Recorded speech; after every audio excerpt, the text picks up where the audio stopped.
Dans une formation Access précédente, nous avons conçu une interface d'accueil. De même, nous avons restreint les autorisations en personnalisant l'environnement. De fait, nous avons ébauché une application où l'utilisateur peut accéder seulement aux outils proposés par l'écran d'accueil. Mais, nous l'avions évoqué, ces sécurités sont très simples à faire sauter et nous allons le constater. C'est pourquoi, dans cette suite logique, nous proposons de bâtir un petit code VBA capable d'influer sur les propriétés de la base de données. Grâce à lui, seul l'administrateur sera en mesure de verrouiller ou déverrouiller l'environnement. Et pour étayer nos travaux, il est tout d'abord nécessaire de réceptionner la base de données en question, qui, comme toujours, est offerte au téléchargement depuis le site bombache.fr. Dès lors que vous l'aurez ouverte, vous le constaterez en effet, l'application est effectivement verrouillée. Le formulaire d'accueil s'exécute automatiquement à l'ouverture de la base de données. Il propose des boutons permettant de gérer les informations de l'entreprise en accédant à d'autres formulaires, comme ici. Et comme vous le remarquez, l'habituel volet des objets Access brille par son absence. De plus, les menus et rubans sont réduits à leur plus simple expression. Les boutons permettant usuellement d'enclencher les modifications ou d'accéder au mode conception ne sont pas disponibles. De plus, les clics droits sont totalement inopérants. Bref, l'application est entièrement sécurisée. Les droits sont restreints. L'utilisateur ne peut utiliser que les outils offerts par l'interface de démarrage. Et pourtant, nous allons le voir, la protection est bien fragile à ce stade.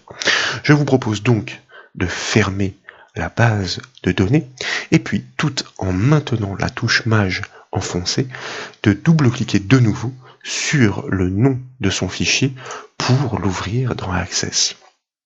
Nous procédons ainsi à l'ouverture de la base de données, mais cette fois, l'écran d'accueil ne s'impose pas. Pire encore, toutes les fonctionnalités de conception, dont le volet des objets Access, se rendent de nouveau disponibles. Cette simple action a suffi à faire sauter tous les verrous.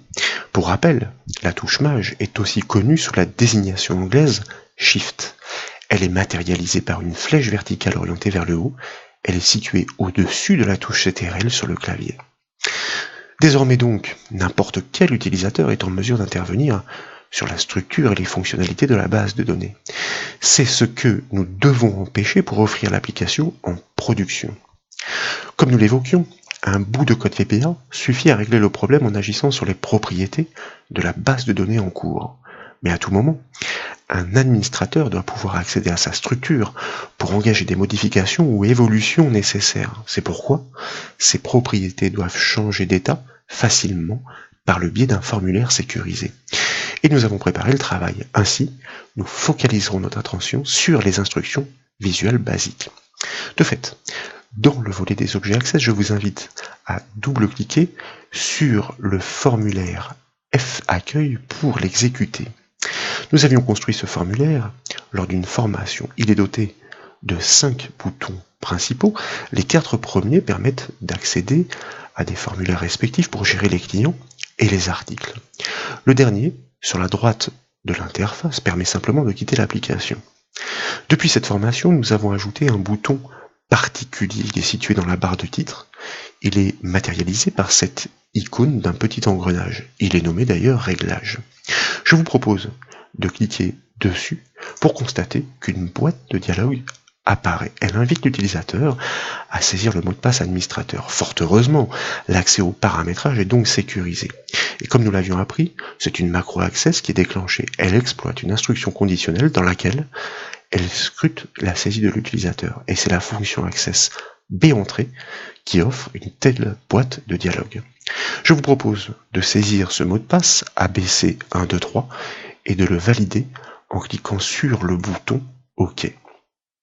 Comme vous le constatez, comme le mot de passe est reconnu, l'accès au formulaire de paramétrage est autorisé. En cas de saisie erronée, un message aurait été adressé à l'utilisateur et le formulaire ne se serait pas déclenché. 3 boutons sont disponibles sur ce nouveau formulaire. Le dernier, sur la droite, permet toujours de fermer l'application. Le premier doit réactiver la touche Maj à l'ouverture. Le deuxième doit empêcher cette même touche de faire sauter les protections.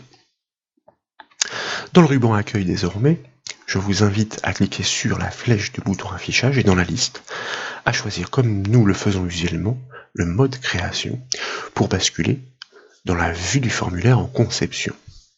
Ce sont des procédures de code VBA qui doivent être déclenchées au clic sur l'un et l'autre bouton. Nous devons donc gérer cet événement et pour cela, la feuille de propriété doit être visible. Comme vous le savez, c'est le bouton du même nom dans le ruban contextuel création qui permet de l'afficher ou de la masquer. Je vous propose tout d'abord de cliquer sur le premier bouton pour le sélectionner. Et en consultant sa feuille de propriété, vous remarquez qu'il est nommé Gérer client. Ce nom n'est absolument pas dédié. De fait, nous allons opérer quelques changements en activant tout d'abord l'onglet Toutes de sa feuille de propriété, et puis nous allons remplacer ce nom, Gérer client, qui n'est pas approprié, par le nom plus explicite, Activer Maj, que nous validons par exemple à l'aide de la touche Entrée du clavier. Dans la foulée, nous pouvons donc sélectionner le deuxième bouton et remplacer ce nouveau nom, qui décidément n'est pas non plus approprié, par un nom plus explicite, comme par exemple désactiver _maj, le fameux underscore pour simuler l'espace que nous validons avec la touche Entrée du clavier. Ensuite, nous allons de nouveau sélectionner le premier bouton, et cette fois je vous propose d'activer l'onglet Événements de sa feuille de propriété. Désormais, il ne nous reste plus qu'à cliquer sur le petit bouton situé à l'extrémité de son événement au clic, et dans la boîte de dialogue qui suit, nous choisissons le générateur de code et nous validons par le bouton OK. Nous basculons ainsi dans l'éditeur de code Visual Basic Access entre les bornes de la procédure événementielle Activer Maj Click. Le code VBA que nous y ajouterons se déclenchera au clic sur ce premier bouton. Nous devons préparer la procédure du deuxième bouton. Par le raccourci clavier Alt F11, par exemple, je vous propose de revenir sur le formulaire en conception et de sélectionner le deuxième bouton. Et de la même façon que précédemment, nous allons cliquer sur le petit bouton de son événement au clic, choisir générateur de code et valider par OK. Nous retournons ainsi dans l'éditeur VBA Access, mais cette fois, nous sommes placés entre les bornes de la procédure événementielle désactiver Maj Click. Toutes deux doivent influer sur la même propriété de la base de données, mais le réglage est inverse. Plutôt que d'écrire deux fois le même code, donc, nous proposons de créer une procédure commune attendant la valeur à adapter en paramètres. Mais pour piloter une base de données, nous l'avons vu à maintes reprises, une référence doit être présente dans le projet.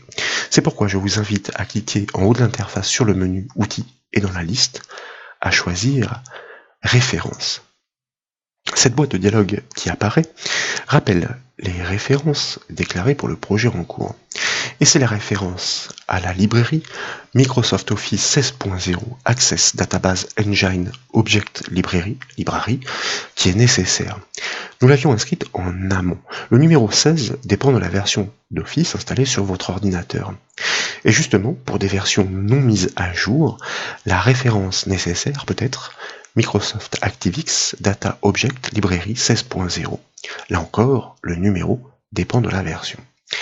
Ce constat étant fait, je vous propose de fermer la boîte de dialogue en cliquant, par exemple, sur le bouton OK. Et à la suite, dans la feuille de code, nous allons créer une procédure que je vous propose de nommer touche Maj qui doit attendre des paramètres private sub. Donc, touche _Maj, puisque je vous rappelle que nous ne devons pas créer des objets, des procédures, fonctions avec des accents ou encore avec des espaces. Nous ouvrons la parenthèse pour créer sa signature puisque cette procédure attend deux arguments. Le premier doit être le nom de la propriété sur laquelle nous souhaitons influer. Nous allons la nommer arbitrairement mais explicitement nom propre pour nom propriété comme un string, c'est-à-dire une chaîne de texte, puisque effectivement il s'agit d'un nom, donc d'un texte. Virgule pour poursuivre l'énumération des arguments attendus, il y en a deux. Ce deuxième argument doit correspondre à la valeur de la propriété que nous souhaitons basculer pour activer ou désactiver cette touche Maj. Nous la nommons arbitrairement, là encore, valeur propre as variant. Nous pourrions d'ailleurs la déclarer comme un booléen, puisque cette valeur est une valeur booléenne. Je vous rappelle que le type variant est le type qui peut le plus, comme on le dit, qui peut le plus, peut le moins. Cela signifie que finalement, cet objet n'est pas typé. Cette déclaration n'est pas vraiment conseillée dans la mesure où nous ne typons pas au plus juste nos variables, nos déclarations de variables. Nous devrions donc la typer comme un booléen. Qu'à cela ne tienne, nous poursuivons puisque ce code est vraiment très léger. Nous avons besoin de piloter la base de données en cours. Donc, nous déclarons un objet que nous nommons base et que nous déclarons comme un database. Cette déclaration est rendue possible par la référence précédemment évoquée qui permet d'inscrire, de déclarer cette librairie qui permet par voie de conséquence d'instancier ces classes pour hériter des propriétés et méthodes permettant de manipuler la base de données. Et précisément, la base de données que nous souhaitons piloter est la base de données en cours. C'est pourquoi nous réalisons cette instanciation grâce au mot-clé set, cette base égale pour l'affectation. Souvenez-vous, nous exploitons notre objet application avec sa méthode currentDB. Dès lors, nous pointons sur la base de données en cours et notre objet base a instancié la classe grâce à cette référence, il a hérité des propriétés et méthodes nécessaires, et c'est pourquoi, dans la foulée, nous pouvons accéder à la propriété properties qui requiert une valeur en paramètres, puisque les propriétés sont nombreuses, et celle que nous souhaitons modifier est celle qui sera passée en paramètre que nous allons spécifier au clic sur l'un ou l'autre bouton. Elle a un nom très précis. Nous souhaitons l'affecter à la valeur qui va dépendre du bouton cliquer. Cette valeur est passée en paramètre de notre procédure reconnue sous le nom de variable valeur prop. Donc, nous réalisons ainsi l'affectation et nous pouvons enregistrer les modifications à l'aide du raccourci clavier CTRL-S. Il nous reste à appeler cette procédure au clic sur ces boutons. Cette procédure se nomme touche maj. Donc nous nous plaçons tout d'abord dans le premier bouton, celui qui est susceptible d'activer le fonctionnement de la touche maj. Entre double cote, puisque ce paramètre est textuel, comme nous l'avons dit, et c'est ainsi que nous l'avons typé dans la procédure qui attend cette valeur, nous devons le nommer par son nom, la nommer par son nom, cette propriété. Elle se nomme strictement hello by pasquet. Donc, nous la reproduisons strictement à l'identique par son nom tel que reconnu par VBA. Hello by pasquet.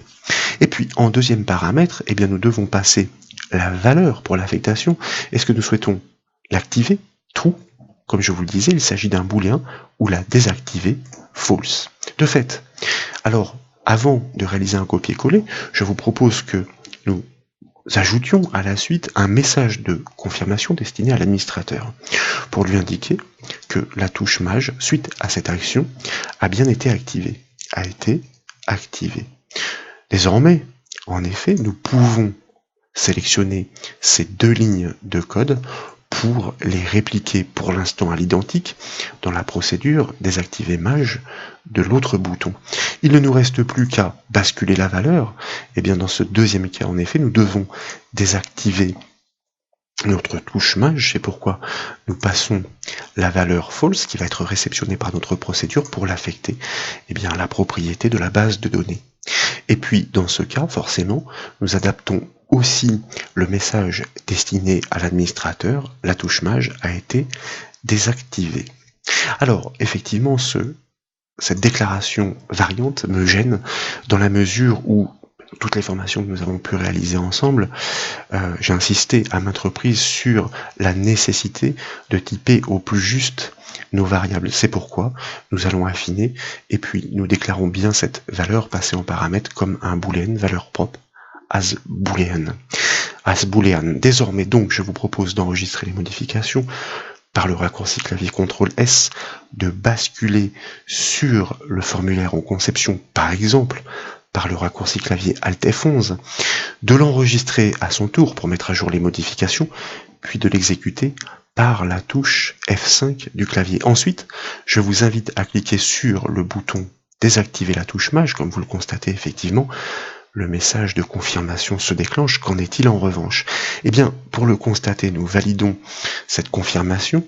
Nous cliquons sur le bouton permettant de quitter la base de données et puis de retour dans le dossier de téléchargement tout en maintenant la touche Maj enfoncée.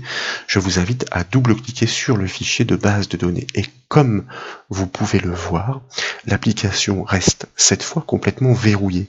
Le volet des objets Access est présent, les fonctionnalités n'est pas présent, il est, autant pour moi, il est absent, il est rendu indisponible, et les fonctionnalités des rubans sont réduites à leur plus simple expression, malgré l'emploi de la touche Maj.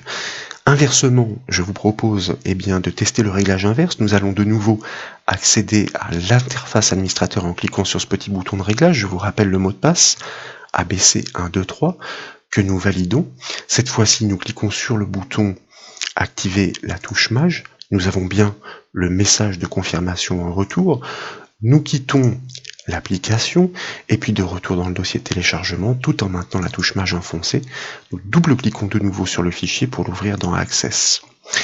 Et en effet, vous remarquez que la touche Maj est de nouveau opérationnelle, l'écran d'accueil est neutralisé cette fois, et toutes les fonctionnalités de conception, comme par exemple ce volet des objets Access, sont rendues disponibles. Grâce donc à un petit code VBA, nous sommes parvenus à créer une petite interface de gestion administrateur. Elle permet de restreindre ou de libérer les accès. Cette étape est importante pour les développeurs professionnels souhaitant distribuer leurs applications d'entreprise. Voilà donc pour ces démonstrations. J'espère qu'elles vous ont plu. Si c'est le cas, comme toujours, je compte sur vous pour mettre un petit j'aime à la vidéo. Et comme vous le savez, vous pouvez retrouver toutes les autres formations sur le site bombache.fr. Je vous remercie.